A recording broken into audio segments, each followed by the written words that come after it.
Bonjour et bienvenue. Vous écoutez Akibapla, le podcast qui porte la voix des passionnés du vivant en Occitanie. Je suis Audrey Boyer, naturopathe certifiée, et depuis 2023, je sillonne l'Occitanie avec mon micro pour interviewer des amoureux du vivant.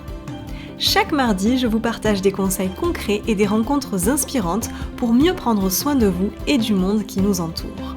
Si le podcast vous plaît, pensez à vous abonner et à le partager autour de vous. C'est une petite action pour vous, mais un grand soutien pour moi. Vous êtes prêts ? Alors, place à votre nouvel épisode.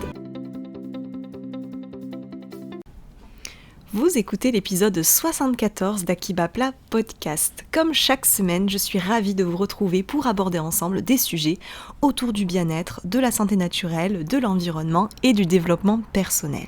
Mais aujourd'hui, je vous propose un épisode spécial, un épisode très intime, puisque je vais vous parler de ma grand-mère maternelle.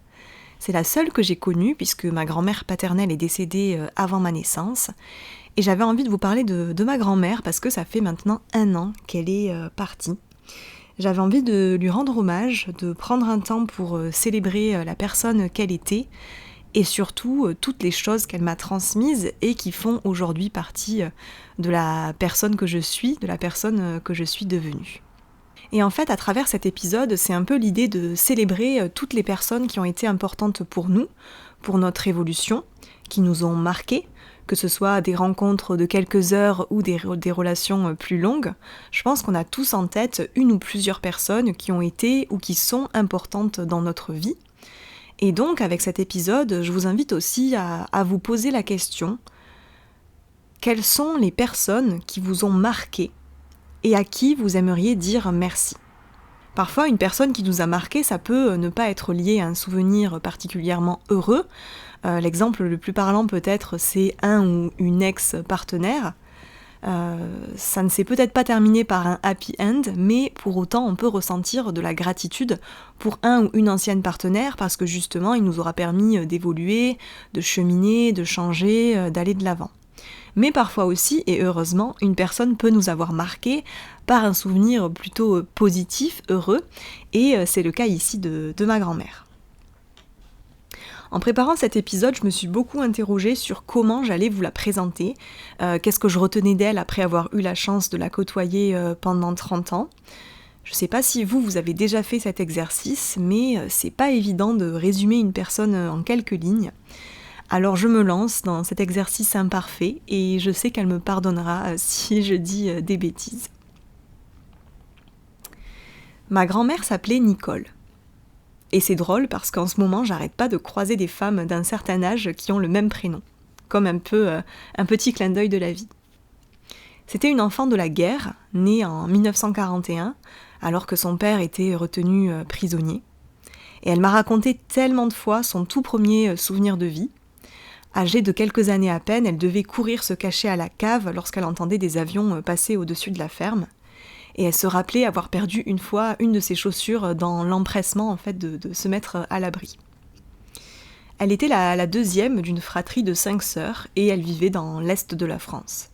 Son quotidien, c'était les travaux au champ, les animaux, les trajets à pied longs de plusieurs kilomètres pour se rendre à l'école, l'aide apportée aux voisins, l'électricité produite par un moulin à eau, le gâteau à savourer pour la semaine qui avait parfois ranci au bout de quelques jours mais qui était tout de même délicieux. L'odeur du café. Une vie simple. À 14 ans, elle est rentrée à l'usine, puis elle a fait tout un tas de métiers différents dans sa vie. Conseillère Tupperware, serveuse dans un bar, elle a travaillé dans l'eau sociale ou encore à l'hôpital. Et tout cela rythmé par les mutations de son mari, mon grand-père Jean-Marc. Ils s'étaient rencontrés au bal d'un village. C'était un peu le Tinder de l'époque, j'ai l'impression. Et pour moi qui suis née dans les années 90, j'ai un peu de mal à imaginer à quoi ressemblait la drague dans les années 1960. Mais j'ai l'impression que c'était peut-être un peu plus simple que maintenant. Une danse partagée, quelques mois à se faire la cour, une rencontre avec les parents respectifs, et puis un mariage. En tout cas, c'est la façon dont me le décrivait ma grand-mère. Et puis elle est tombée enceinte de ma mère, Karine. J'en profite d'ailleurs pour faire un gros bisou à ma mère qui est une fidèle du podcast depuis le début. Je sais qu'elle m'écoute. Et ma grand-mère, elle a été une femme, une épouse, une mère. et finalement le quotidien de beaucoup de femmes de son époque, où le mari avait l'ascendant sur sa femme, il prenait les décisions pour le foyer, il ne s'occupait pas des tâches ménagères, il ne cuisinait jamais, etc. Nicole était aussi une femme très spirituelle, une chose que j'avais un peu de mal à comprendre quand j'étais enfant. Par exemple, je ne comprenais pas pourquoi elle me parlait des ancêtres à honorer, pourquoi elle priait pour nous plusieurs fois par jour. Et en grandissant, en développant moi aussi une forme de spiritualité, je me suis sentie plus proche de ce qu'elle pouvait expérimenter. Et c'est d'ailleurs le point que j'aimerais aborder maintenant avec vous. Quelles sont les choses que ma grand-mère m'a transmises et dont je n'ai pas eu conscience pendant très longtemps, mais qui font sens aujourd'hui. Le rêve de ma grand-mère, c'était de devenir infirmière, de s'occuper des autres, d'être dans le soin. Et elle avait un profond respect pour les êtres humains. Un respect parfois qui me semblait complètement surdimensionné. Je me souviens qu'elle disait toujours que lorsque quelqu'un pouvait être, par exemple, agressif envers nous, il ne fallait pas répondre par un ton agressif en retour, mais qu'il fallait envoyer beaucoup d'amour à cette personne et prier pour elle, parce que si cette personne était agressive, c'est qu'elle n'était pas forcément bien dans sa vie. Et entendre ça enfant, moi je tombais des nues, je comprenais pas en fait pourquoi il ne fallait pas réagir tout de suite, pourquoi il fallait entre guillemets se laisser faire, se laisser agresser verbalement par une personne, alors qu'on n'y était pour rien et qu'on n'avait rien fait. Ça me semblait profondément injuste. Et maintenant, avec le recul, je comprends ce qu'elle voulait dire. Et j'essaie de le mettre aussi en pratique dans ma vie quotidienne, même si, vous vous en doutez, c'est pas toujours facile. Elle m'a inculqué aussi l'importance de dire merci, d'être dans la gratitude pour tout. Pour le repas qui est sur la table et qui a nécessité un travail de la terre, du paysan, d'un commerçant, de la personne qui a cuisiné. Pour le fait d'être en bonne santé et d'avoir un toit sur sa tête. Pour le fait aussi d'être entourée par des personnes aimantes.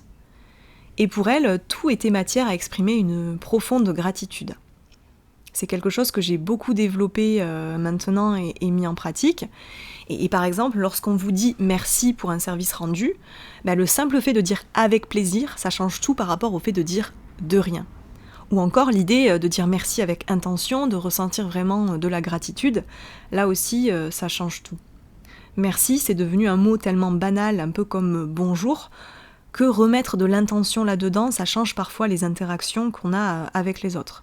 Lorsque vous dites merci à quelqu'un en ressentant une profonde gratitude, la personne en face, elle va ressentir également cette gratitude que vous lui exprimez, et finalement ça crée un cercle vertueux. Nicole était aussi très intéressée par tout ce qui a trait à la santé naturelle.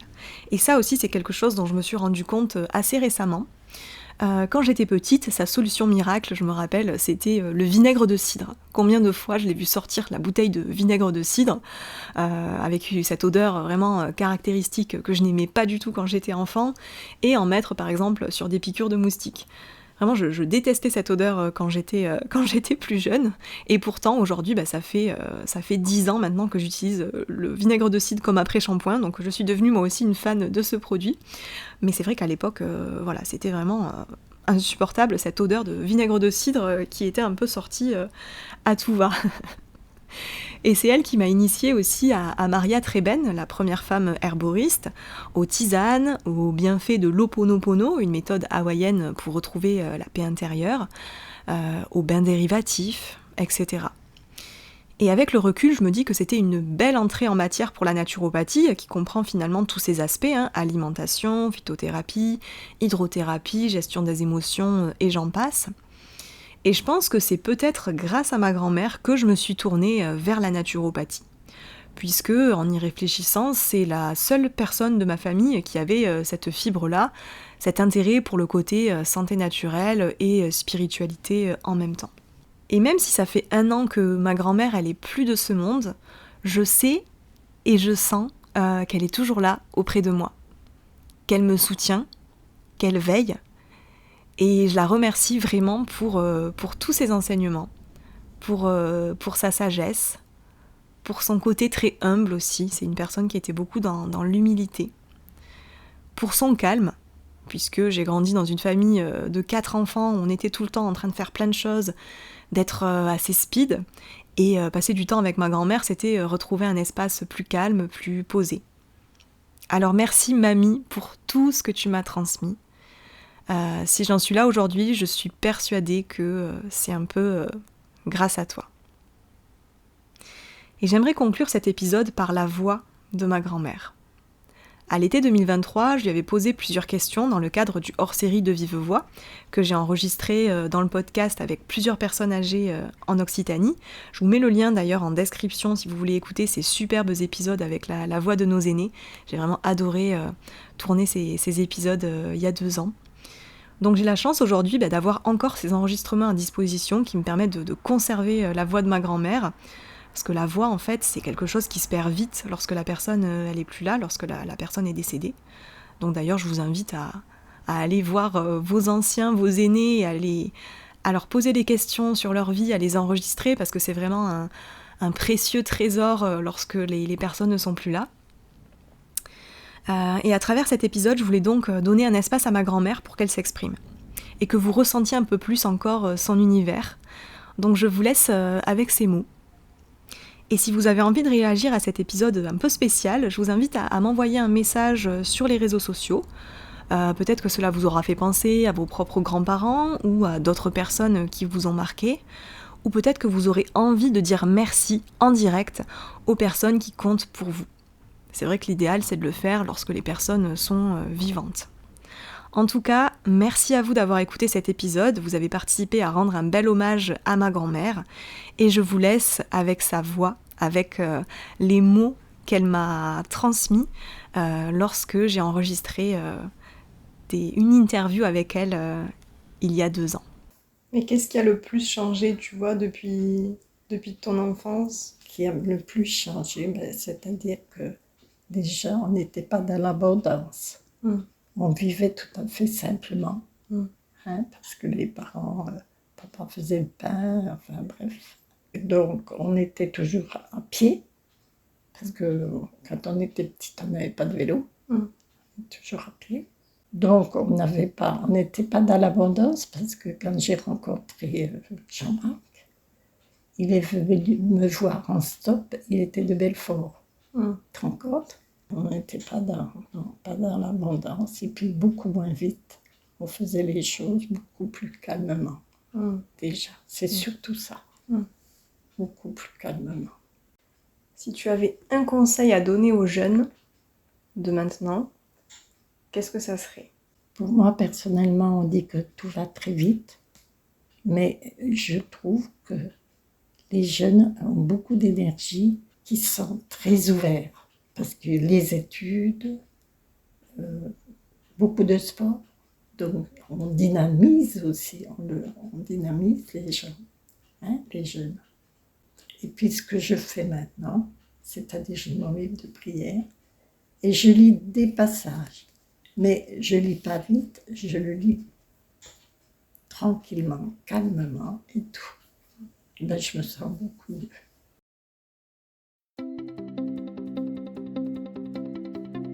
C'était À qui bat plat, le podcast qui porte la voix des passionnés du vivant en Occitanie. Si cet épisode vous a plu, pensez à le partager et à laisser une note sur votre plateforme d'écoute. C'est le meilleur moyen de soutenir mon travail et de faire connaître le podcast. Retrouvez-moi aussi sur les réseaux sociaux pour suivre toutes les actualités. Je vous dis à la semaine prochaine pour un nouvel épisode et en attendant, prenez soin de vous.